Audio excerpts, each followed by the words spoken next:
now I'm putting on the Swansea shirt, I'd like to think like I can do the same when I put on the actual shirt now. So I'm looking forward to that. You know, I think there's been some good performances, which for me, that tells me that it's a good stadium for myself personally, just in general. So yeah, I'm looking forward to that. You can unpin the post now. All right, cool.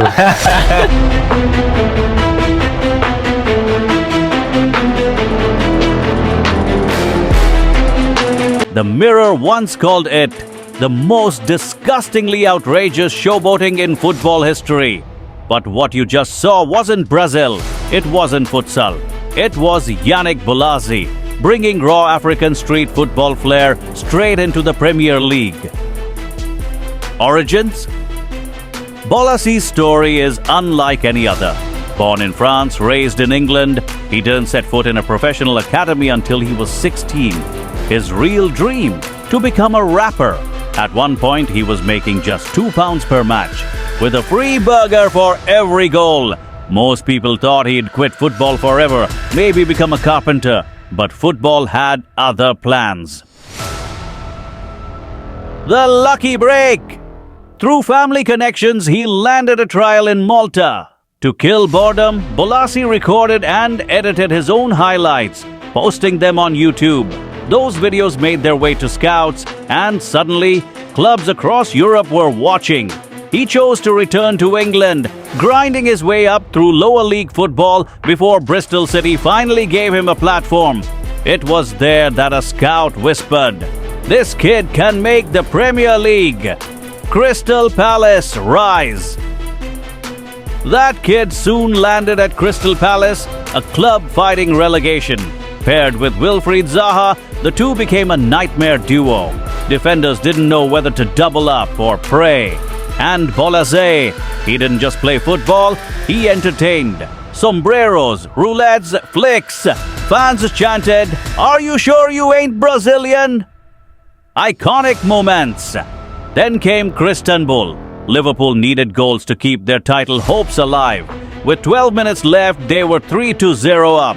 Then Palace fought back. Bolasie led the charge, humiliating Glenn Johnson so badly, pundits ripped him apart afterwards. Now I'm putting on the Swansea shirt, I'd like to think like I can do the same. This was Bolasie at his peak, chaos, flair, and pure unpredictability.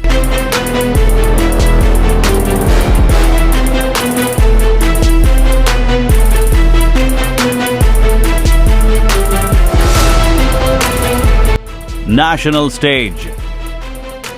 For the Democratic Republic of the Congo, he became a hero. At the 2015 African Cup of Nations, Bolasie dragged his country to a bronze medal, their best finish in nearly 50 years. He didn't just make the team of the tournament, he gave his nation belief again. The record transfer. Then came Everton, £35 million, their record signing.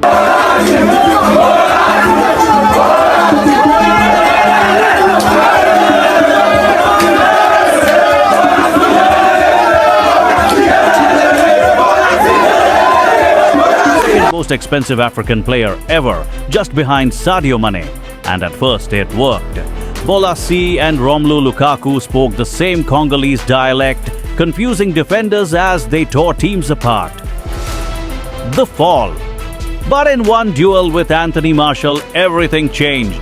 A torn ACL, a torn meniscus. A double injury so bad most players never recover. 11 months out. By the time he returned, Everton had moved on. Loans followed, under 23 matches, and whispers that his career was over. A £35 million signing, remembered as a flop. Redemption in Brazil. But Bolasie wasn't finished. In 2023, he turned up in Brazil with Sport Recife, and suddenly the magic was back. Stepovers, flicks, bicycle kicks. Fans chanted once more, "Are you sure you ain't Brazilian?" For a man once paid £2 and a burger per goal, it felt like destiny.